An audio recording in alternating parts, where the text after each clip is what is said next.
7 de la mañana, 25 minutos. ¿De qué vamos a hablar hoy, Julia Estrada? Vamos a hablar del aumento del precio de la carne, fundamentalmente lo que está ocurriendo en el mercado de Hacienda de Liniers.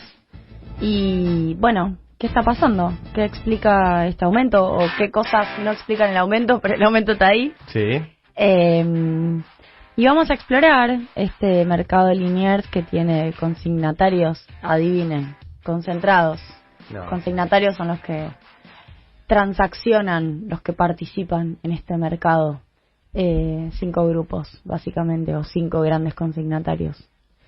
Así que bueno, vamos a estar conversando de este tema que tiene un frente abierto en relación a qué política nueva se puede implementar, porque ya existe la restricción a las exportaciones. Lo único que hizo Julián Domínguez apenas asumió fue permitir que el stock de lo que se llama vaca conserva, o algunos prefieren decir vaca vieja, se pudiera exportar, pero es un stock que tiene un principio y un final, es decir, había una determinada cantidad, no hay infinito.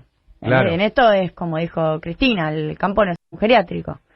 La mayoría, siempre resumiéndolo bien, la mayoría no son vacas viejas o vacas conserva. Con lo cual, digo, Julián Domínguez no es que retrocedió en relación a la medida que ya existía de limitación de exportaciones cuantitativa en relación al 2020, que era lo que había podido, porque yo lo vengo contando, durante 4 meses mantener el precio de la carne sin subir, de hecho bajando. La última vez, octubre bajó. En realidad bajó los últimos 4 meses, excepto de noviembre, en donde ya los primeros días se perfilaba la suba. Hay sectores del campo, o mejor dicho, representantes del sector ganadero, obviamente muy poderosos y seguramente de los grandes ganaderos, fundamentalmente están hablando desde Córdoba y también desde Cifra, que dicen que bueno, que es estacional, que siempre pasa, que en noviembre se suele hacer una actualización, se hace o en la segunda o en la tercera semana de noviembre o a veces en la primera semana de diciembre. Lo que ocurre es que, de nuevo, como pasa con la inflación general, la inflación promedio, no hay razones macroeconómicas que expliquen que la carne tenga que subir a este ritmo.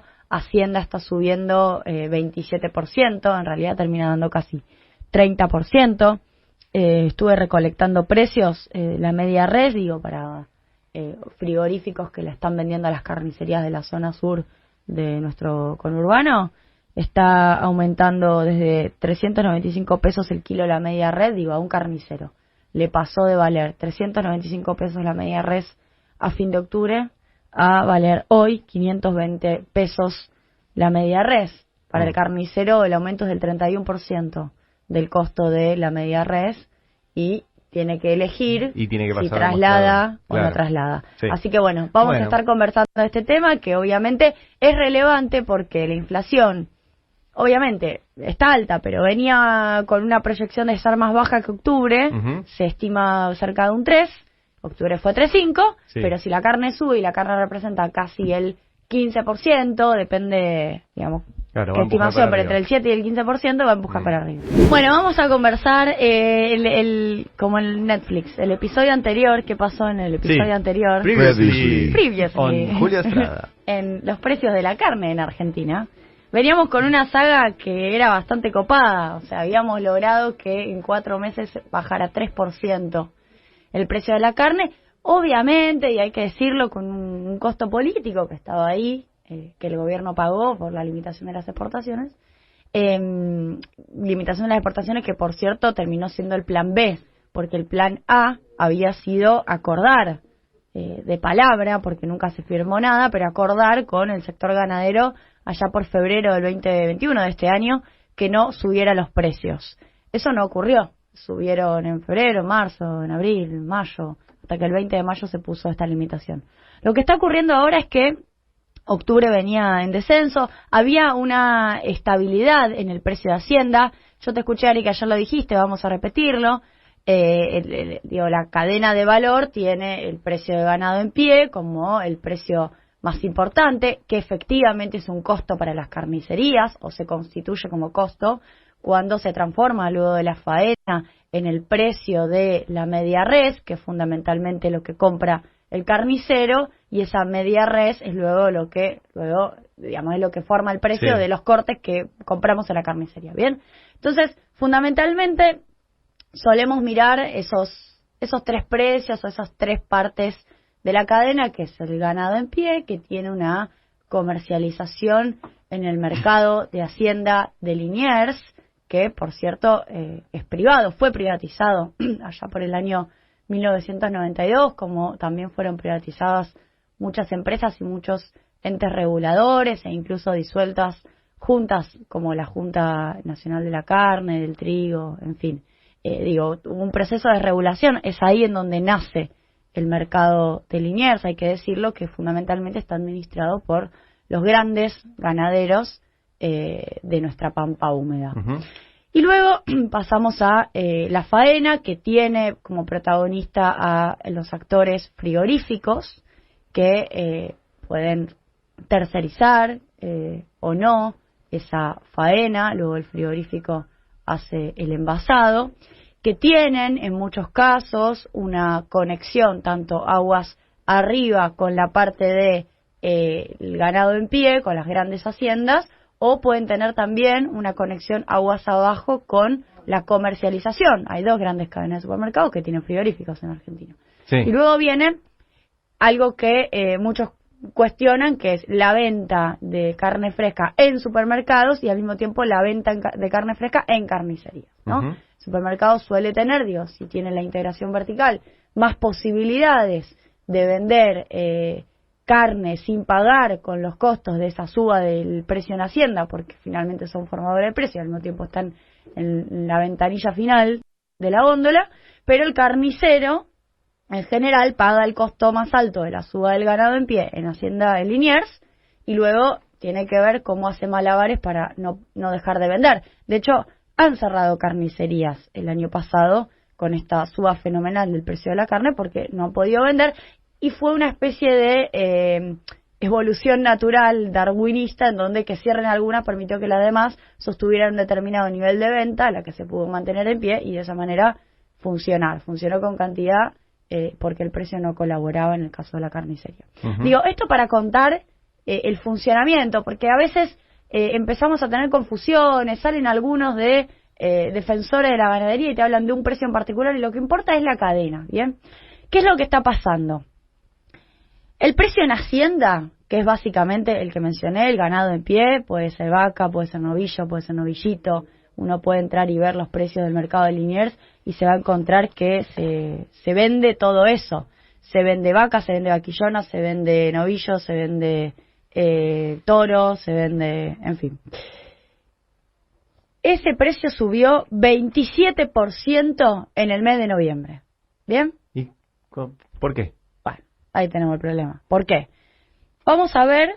Acá tengo un gráfico, perdón, estoy en radio y tengo un gráfico, entonces imaginen, ahora le es un gráfico que viene más o menos estable, obvio. Bueno, ahora le vamos a sacar una foto y lo subimos a Twitter. Es un gráfico que viene más o menos estable, de repente pega un saltito, ¡pum!, se estabiliza en 22%, pega un saltito de 27% en noviembre y pega un saltito importante, 27,8%, y luego se estabiliza en 22,5%. O sea, está subiendo el costo principal de la carne para todas las carnicerías, un 22,5%. ¿Qué pasó con el IPC? ¿Subió lo mismo o no? 3% es lo que se está registrando en noviembre, es decir, hay una disociación muy fuerte en relación al IPC, que por cierto ya había ocurrido a lo largo del año, incluso estando el precio de Hacienda más o menos estable, el IPC estaba más abajo. Luego lograron converger. Ahora, en relación al maíz, que podría ser un argumento, me subieron los costos. El maíz, que lo uso para el engorde, sabemos que el engorde, y esto lo vengo diciendo siempre, no es el componente principal de la formación del precio del ganado, porque es una etapa final. De hecho, hay debate sobre cuánto pesa el costo del maíz en el costo de la vaca. Hay algunos que dicen es todo, pero en realidad no es todo, es en torno al 10-15%. Ahora, ¿qué pasa? Es el último eslabón, es la última parte, por ende el que engorda forma precio. Claro. En realidad, el precio de referencia es el maíz, aunque el maíz no sea el componente más importante de la vaca, porque la vaca tiene una historia, o sea, hay un montón de cosas para llegar a tener vaca. ¿no? Entonces hay otros costos involucrados, no solamente es el maíz. Pero lo cierto es que termina siendo el maíz el formador de precio. Ahora, ¿es el maíz la explicación de la suba del precio de Hacienda en noviembre? No, subió 6,5%, cuando subió 27 y después se estabilizó en 22 el precio de la Hacienda. Tampoco. Bueno, está pasando que tenemos una caída muy fuerte de la oferta, nos vamos al funcionamiento del mercado de Liniers. Si de repente tenés muchas menos cabezas ofertadas, puede ser que te suba el precio, puede ser que eso ocurra. Tenés un problema, tenés menos oferta. No está pasando eso tampoco. De hecho, la oferta cayó más o menos 1%, se considera en el mes de noviembre, lo cual significa que es una oferta estable. No es que bajó la oferta y subió el precio en términos liberales, si querés, como funciona cualquier mercado. Tampoco. Sí tenemos que aumentar la cantidad de cabezas en Argentina porque tenemos una discusión respecto de cuánto va el mercado externo y cuánto se consume acá. Sí, perfecto. Ahora, eso es una discusión de mediano plazo. En el cortísimo plazo del mes de noviembre no ocurrió que haya caído la oferta. Ocurrió, vamos a otro factor, otro vector. ¿Ocurrió que haya subido el precio internacional de la carne? Tampoco. El precio internacional de la carne subió 20%, pero en el último año en dólares. Especificamos ese 20% por el tipo de cambio, nos da que la carne en pesos subió 54% en el último año. Si miramos el precio internacional de la carne, ¿cuánto subió en Argentina? ¿Cuánto? 70. O sea, subimos casi 20 puntos más que el precio internacional en de la dólares. Carne. Claro. En dólares. No, ahí comparamos pesos con pesos. En peso dólares la carne subió claro, 20% en el último año. Sí. El precio lo publica FAO. Se llama precio de meat. Está en inglés, meat, que es carne. Bueno, 20% subió en dólares. Lo pasamos a nuestro tipo de cambio, que tuvo una devaluación también. Realidad es que si seguíamos el precio internacional de la carne, debíamos haber aumentado 54%. Pero aumentó 70%. Y el asado subió 100%. O sea, a ver, todos los datos que vos acabas de dar... No seguimos el precio internacional, no es un problema de que haya caído fuertemente la oferta, no tenemos una oferta que aumenta, pero no es que está cayendo que explique la suba de precio, tampoco tenemos una suba del maíz que lo explique, y tampoco la inflación se fue por las nubes y hay un aumento generalizado de precios, incluida la carne. O sea, aumentaron porque se les cantó.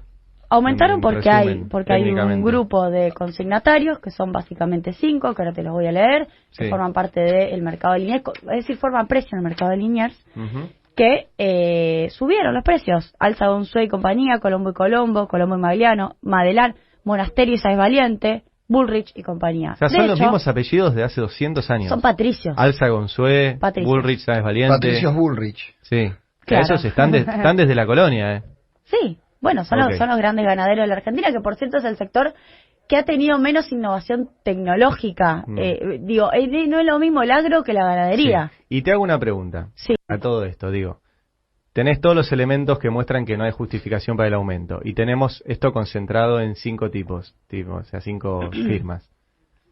¿No se puede controlar? Bueno, esa es una buena discusión, hay notas de expertos que ya empiezan a hablar del tema. De hecho, hasta hay medios opositores al gobierno que están diciendo que hay un enfrentamiento entre Feletti y Julián Domínguez para ver qué hacen con Liniers. Obviamente el problema en este caso está en el mercado de Hacienda Liniers, que arranqué diciendo que es privado, que se privatizó el menemismo. No tiene injerencia, no hay un mercado público en donde se compran y vendan las vacas. ¿No? De hecho, Peretti, por ejemplo, uno que suele hablar, dice deberíamos tener un mercado público. Entre otras cosas, ¿no? Que no tenemos. ¿Cómo se interviene? Bueno, esa es la discusión. Si intervenir un mercado en donde vos no participas, porque una cosa es el mercado de dólares. El Banco Central participa en el mercado de dólares. ¿Por qué? Porque tiene dólares. Porque intercede vendiendo o intercede comprando. Es un actor. Es privado el mercado de dólares, pero el Banco Central es un gran regulador. ¿Y el Estado ¿Nosotros tenemos vaca para comprar y vender? No. Podría tener vaquitas. Bueno, está bien. Tampoco es algo tan complejo. ¿Qué sé yo? ¿No? Si funcionaba Vicentín, tenía friar, qué sé yo. Tenías algún frigorífico. No. Entonces, ahí tenemos una complejidad que es cómo intercedes para que estos consignatarios no suban fuertemente el precio. Y de hecho hicimos un análisis, que después lo podemos seguir comentando, sobre el precio medio negociado por Sáez Valiente, Bullrich y compañía y demás en la última semana, y nos da que efectivamente formaban precio vendiendo a más de 260, 265 pesos el ganado en pie. Cuando uno logra concretar una operación a un valor más elevado, ese va configurándose como valor de referencia. Así funcionan los mercados de compra-venta, pasa lo mismo con el dólar. El gran desafío para el gobierno es como si tenemos un fin de año con asado o no. Si tenemos un fin de año con asado. Bueno, es preocupante. El argumento, para cerrar, es el argumento de los ganaderos. Esto es estacional. Esto pasa siempre. Esto en general ocurre. La vaca florece en Y primavera. en realidad vos mirás y la estacionalidad es como los datos empíricos. La estacionalidad es una construcción histórica también. O sea, la estacionalidad tiene actores decidiendo cuándo es la estacionalidad. Porque está bien, hay un argumento que dicen que es el momento del año en el cual se termina de engordar la vaca y se vende, y ahí es donde se forma un precio más elevado que cuando... Pero la verdad es la estacionalidad porque es el fin de año. Es la primera vez que escucho que la carne es estacional. ¿Están diciendo eso?